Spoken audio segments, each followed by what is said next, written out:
It's been a busy week here in the Inland Northwest, so let's get you caught up with the KREM 2 News Week in Review. I'm Cody Proctor. Thanks for watching. Over the next half hour, we'll take a look at some of the news you might have missed from the past week here in the Inland Northwest. Let's get started with one of the week's biggest stories.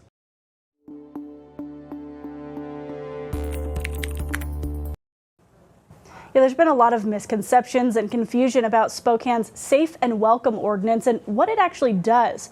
For one thing, it does not apply to events like tacos y tequila.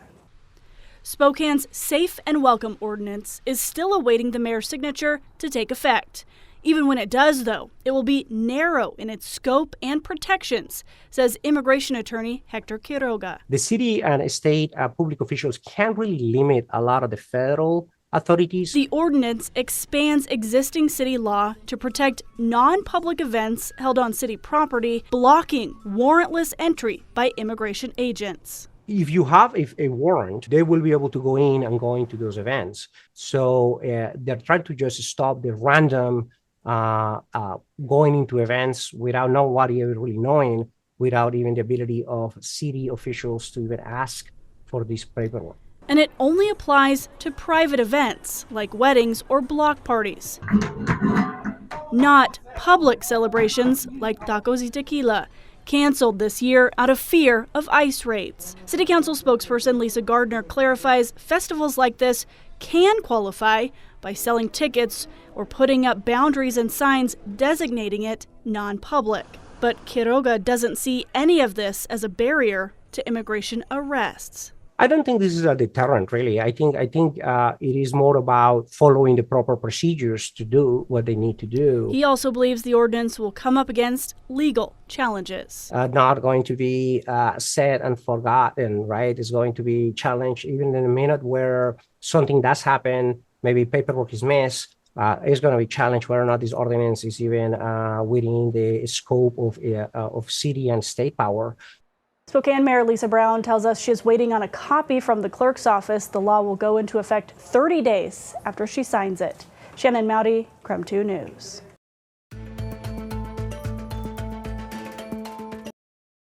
Right now, Spokane Superior Court is struggling to keep up with caseloads that are growing right alongside the county's population.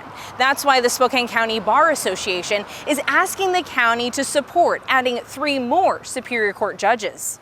A motion for more manpower is coming straight from the bench. Council, will you please introduce the cause? Oh, it's crushing. Spokane County Superior Court Judge Michelle Zamblin says the county's top trial court is struggling to keep up with its growing caseload. How would you describe the situation we're in with our Superior Court judges' caseloads? Dire. She says civil protection orders are seeing the biggest holdup. Data from the Superior Court Administrator shows so far this year, nearly 3,000 civil cases are at a standstill. Almost 700 of those cases have been waiting 2 years to be heard, and more than 300 have waited even longer. I think it affects safety.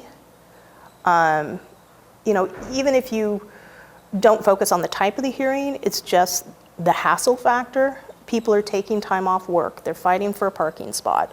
They come down here, they have to wait a long time, then they get their hearing time. But what worries me is the safety factor. Justice delayed is justice denied because it weighs on everybody. She says the biggest factor is the county's growing population. It's undeniable. The more the county grows, the more legal issues they need. The solution? The Spokane County Bar Association wants to see more judges on the bench. In a letter last month, the bar asked the Board of County Commissioners to approve and fund this request based on a state agency's 2020 study. It found Spokane County needs 24 Superior Court judges, 9 more than the 13 currently on staff. If the request for 3 additional Superior Court judges doesn't get approved, what would you expect to be the consequences?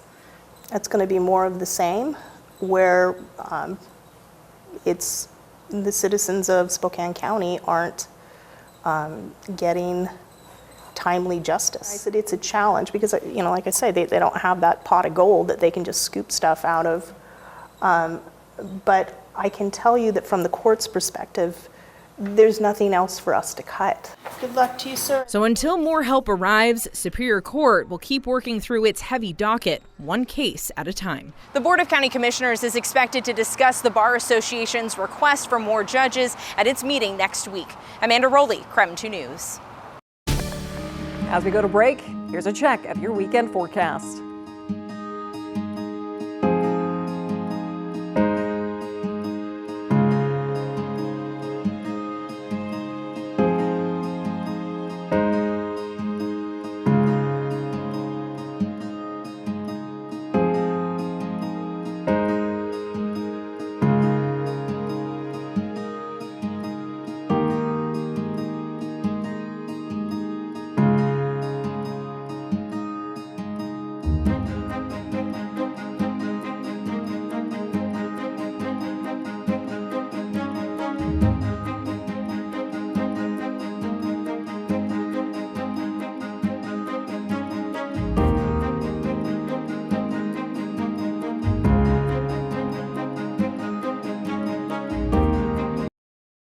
Welcome back to the KREM 2 News Week in Review. It has been a busy week all across the inland Northwest, so let's catch you up on some of the news you might have missed.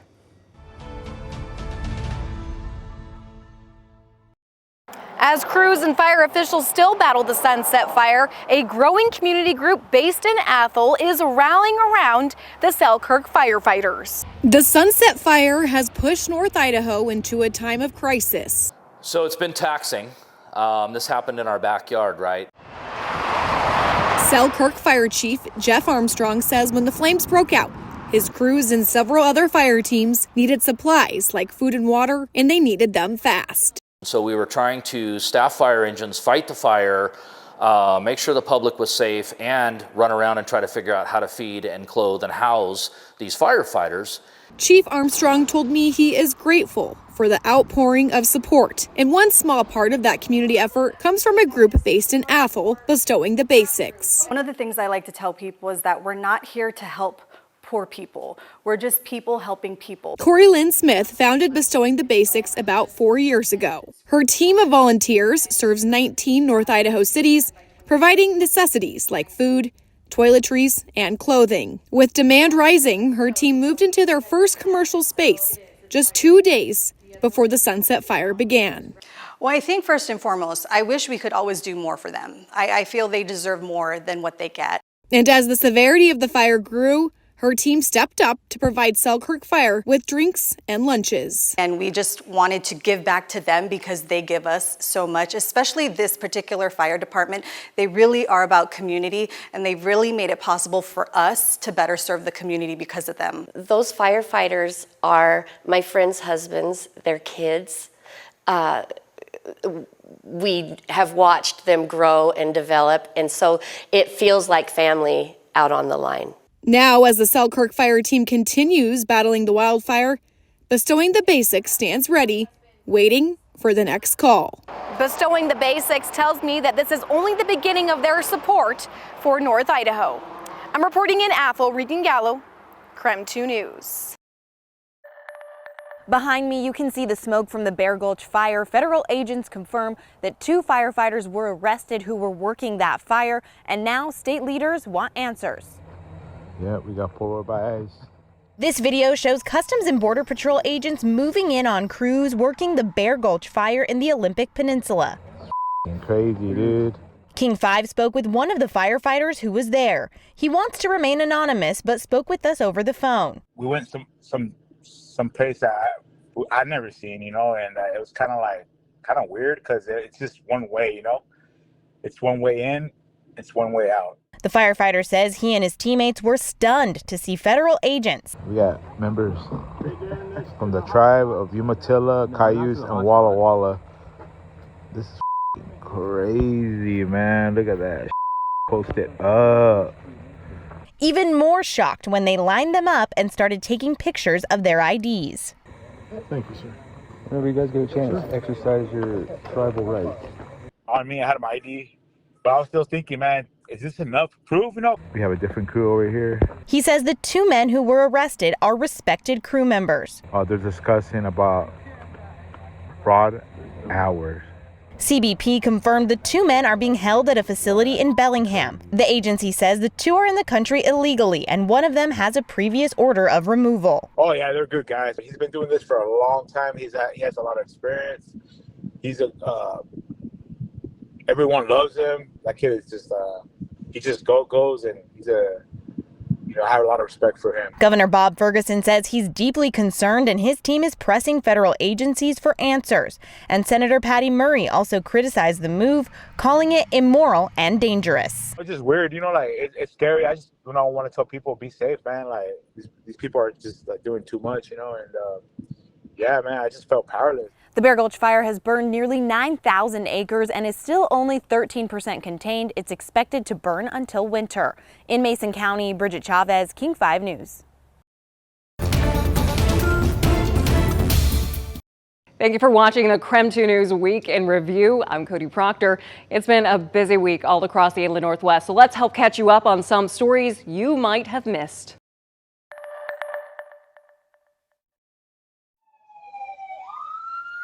This security video from Camino Island in June shows ICE officers detaining Victor Vivanco Reyes, who's undocumented. He tried running from the feds by taking off in his landscaping truck and ran into the officers' cars.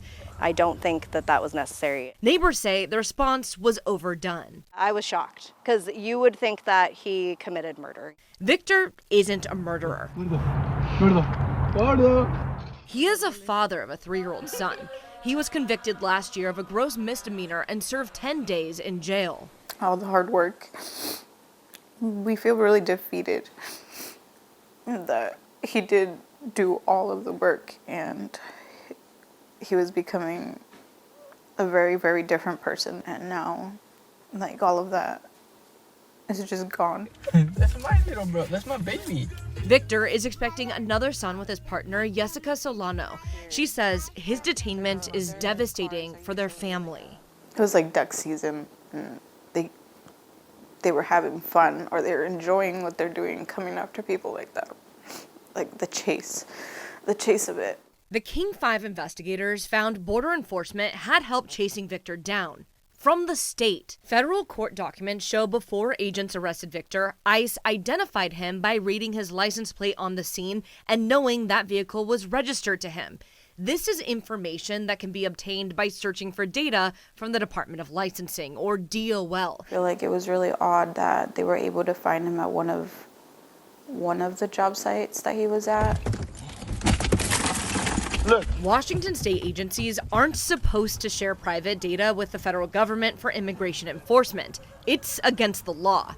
The Keep Washington Working Act prohibits this kind of collaboration unless there's a judicial warrant or a criminal investigation not related to immigration. In July, King 5 exposed DOL has a data sharing agreement with ICE. In the agreement, the feds promise not to use it for immigration enforcement.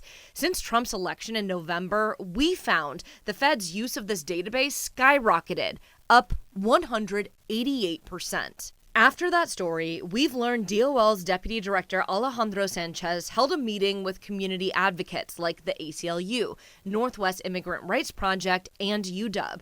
Sources tell us Sanchez said ICE was not misusing the state's database and that King 5 didn't have any proof. Angela Godoy was at that meeting. He did not believe that the DOL information was being used for immigration enforcement purposes, which would have been an explicit violation of the executive order. That DOL official was wrong. King 5 uncovered multiple cases where this form of data sharing led to the arrest with the purpose of deportation. The most clear case is this one.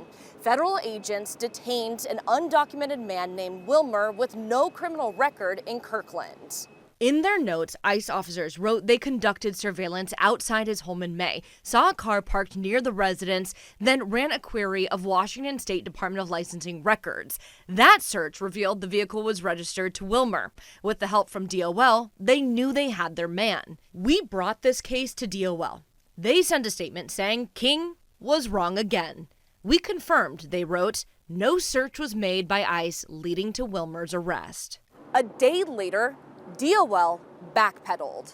They confirmed ICE did violate ICE's agreement and used state data to find and arrest an undocumented resident. DOL and the governor's office tells me they shut down ICE's access to the state database right away. DOL went on to say the terms of the agreement are very clear, as are the penalties for not following them. Even one violation is enough. It's that important. Like, it is just kind of scary to think that just like anybody can be handing out your information to these officers. Boing, boing. For families like Jessica's, I'm tired. It's about the human toll. The question of how Victor was found may have been answered for her, but the heartbreak remains. I mean, at the end of the day, like, he's gone. She has to explain to her 3-year-old why his father isn't here. Say hello, world. She has to give birth to their second son alone. The despair, the panic, the separations of families, the violence, the chaos, like, I feel like it's all going to affect the future of this next coming generation. Does it make you feel like you trust state agencies in Washington? No, not at all. The Department of Licensing has sent a letter to ICE saying this agreement has been terminated. I reached out to ICE to get their side of the story, and I haven't heard back. Welcome back. Before we wrap up this edition of the KREM 2 News Week in Review, we want to remind you, you can get the latest newscasts and weather forecasts anytime on KREM 2 Plus. It's free to watch and download for Roku, Amazon Fire, and Apple TV. Now, here's one more story before we go.